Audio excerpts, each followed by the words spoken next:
வணக்கம். வத்திராயிருப்பு பகுதிகளில் நெல் அறுவடை பணிகளை துவங்கியுள்ள விவசாயிகள். நெற்களம் இல்லாததால் பாலத்தை நெற்களமாக பயன்படுத்தும் அவலநிலை. விருதுநகர் மாவட்டம் வத்திராயிருப்பு மற்றும் அதன் சுற்றுவட்டார பகுதியான கூமப்பட்டி, காஞ்சாபுரம் உள்ளிட்ட பகுதிகளில் உள்ள விவசாயிகள் நெல் விவசாயத்தை பிரதானமாக விவசாயம் செய்து வருகின்றனர்.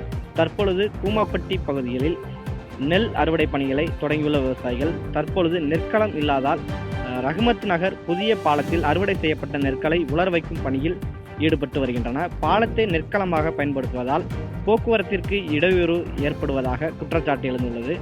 உடனே மாவட்ட நிர்வாகம் வத்திராயிருப்பு மற்றும் அதன் சுற்றுவட்டார பகுதிகளில் நெற்களம் அமைத்து தர விவசாயிகள் கோரிக்கை விடுத்துள்ளனர்.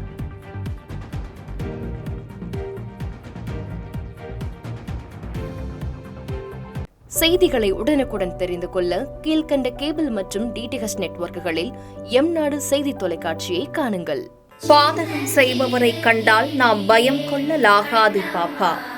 மோதி மிதித்துவிடு பாப்பா, அவர் முகத்தில் உமிழ்ந்துவிடு பாப்பா. அண்மை செய்திகளை உடனுக்குடன் தெரிந்து கொள்ள இணைந்திருங்கள் எம்நாடு தொலைக்காட்சியுடன்.